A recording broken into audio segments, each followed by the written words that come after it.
د مومن سپورټس یوټیوب چینل مینوالو السلام علیکم. یو ځل بیا له یوې نوې ویډیو سره ستاسو خدمت کې یم.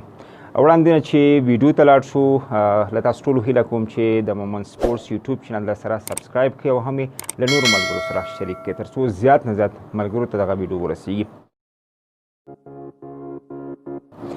راځو د نن ورځې ویډیو په اړه باندې، او هغه دا ده چې داسې اټکل کېږي، داسې ګنګوسې دي چې د کرکټ بورډ غړو او چیرمین فیصله کړې ده چې اوسنی اجراییه مشر لطف الله ستانکزی له دندې لرې کړي. هماغه کار وشو کوم چې نوموړي له یو شمېر کارکوونکو او منیجرانو سره په خپله کاري دوره کې ترسره کړی و. اخر هم د لطف الله ستانکزي ګیلم له کرکټ بورډ څخه جمعیږي. نوموړی د افغانستان د کرکټ تاریخ تر ټولو ناکامه اجراییه مشر له دې کبله حسابیږي چې دا د کرکټ په تاریخ کې تر ټولو لوړ معاش د اجراییه مشرانو په ډله کې لطف الله ستانکزي اخیسته. تقریبا څه باندې 3,15,000 افغانۍ نوموړي د میاشتې معاش ترلاسه کاوه. په داسې حال کې چې یوازې هند ته د سفرونه کولی شو. نوموړي د عربي اماراتو سفر نشو کولی او تاسو کته یو چې په 2018 کال EPL کې د نوموړي بیګ په عربي اماراتو کې پاتې و او په خپله بیرته له عربي اماراتو څخه راستون کړی شو. دا د لطف الله ستانکزي کارنامه ده چې تر دې مهاله نوموړي په خپل مټ باندې ان یوه نړیواله ساله هم افغان کرکټ ملي لوبډلې ته برابره نه کړې شوه. اداره هم تاسو ګورئ چې هره ورځ د استعدادونو له کمښت سره مخامخ کیږي.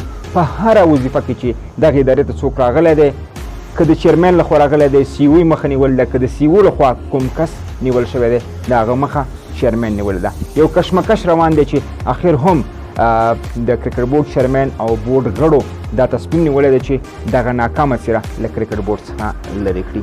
دا د افغانستان کرکټ لپاره یو ښه زیری دی، ځکه نوموړی ونه کړی شو، نه دا چې نوموړي ونه کړی شو د افغانستان د کرکټ بورډ لپاره یو ښه لیدلوری برابر کړي، یو ښه سمت روانه کړي. تر څنګ کې نوموړي ډېر فرصتونه هم د مارکیټینګ په برخه کې، د لوبو په برخه کې، د تخنیکي اړخه هغه هم له لاسه ورکړي دي. اداره هم هغسې په کار چې جوړه شوې وې جوړه نه شوه.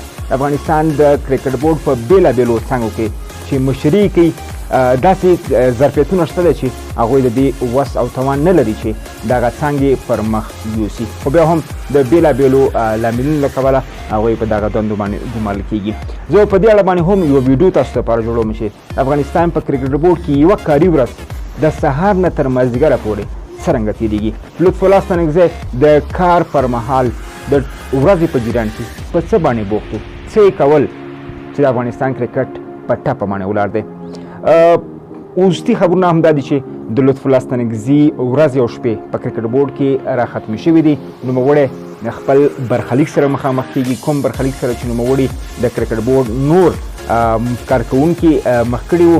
تقریبا 90% د کرکټ بورډ مشران او دننه چې هلته کار کوي کارمندان د ښاغلي ستانکزي له روي، اخلاقو او د مریض ذهن څخه دوی په تنګ راغلي دي. او د دې ثبوت تاسو د کرکټ بورډ له سکرتر او سلاکار ښاغلي عبدالله بارګزي څخه هم کولی شي چې هر ورځ زما په شمول باندې ما منیجران او کارکوونکي لیدلي چې د لطف الله ستانکزي لخوا توهینېږي، تحقیرېږي او ورته بد ردې ویل کېږي.